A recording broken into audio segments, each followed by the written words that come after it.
Yuca bread is very common in Ecuador, and today I'm going to show you how to make it. You won't believe how easy it is to prepare. I ended up with 18 small breads. For more comfort, I suggest using gloves. So without further ado, let's start with ingredients. Pour just a little bit of milk and water into a cup. The water should be less than the amount of milk. Set aside this amount of butter and in a bowl beat 2 eggs. You will need the milk to be hot and the butter melted, so heat them for a few seconds in the microwave. In a bowl, preferably a deep one, add the yuca starch and salt. Add the yuca starch little by little because, as I always say, it's better to have too little than too much. So I start with this amount, which is approximately 250 grams. Then I add the butter, eggs, and slowly the milk and water mixture. I mix a bit and then add the mozzarella cheese. This is what makes the bread chewy, so don't be afraid to add a good amount, just don't overdo it. And lastly, it's time to knead. Here you will want to take your time kneading slowly until everything starts to come together. If you feel like the dough is too dry or that there are little lumps at the bottom,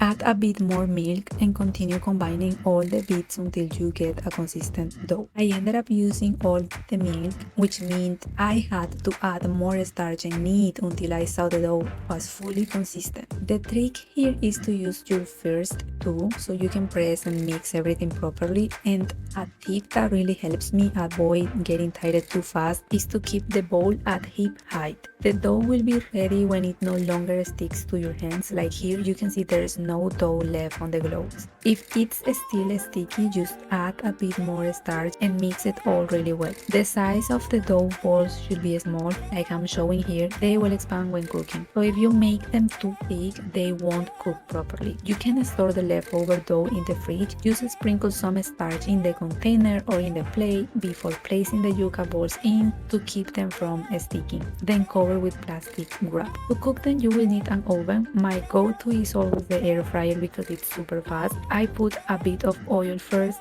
and if too much comes out like it did for me, just dab it off with a napkin. I cooked them at 375 Fahrenheit for about 14 to 16 minutes. Make sure to leave a space between them because remember they expand. I always keep an eye on them because sometimes they cook faster, and the trick is that once you see them turn golden brown like this, flip them so they cook on the other side. And once they are done, they should look like this. If you leave them too long, they will end up overcooked and hard, so make sure to watch them closely. While the first batch was cooking, I started shaping more balls, and that's it. This is how they should look. We usually serve them with a fruit smoothie, and it's absolutely delicious. Your comment and subscription help me know that you are interested in my videos, and that way I can keep sharing more tutorials with you. So I really hope you like the recipe, and if you have any questions, let me know in the comments.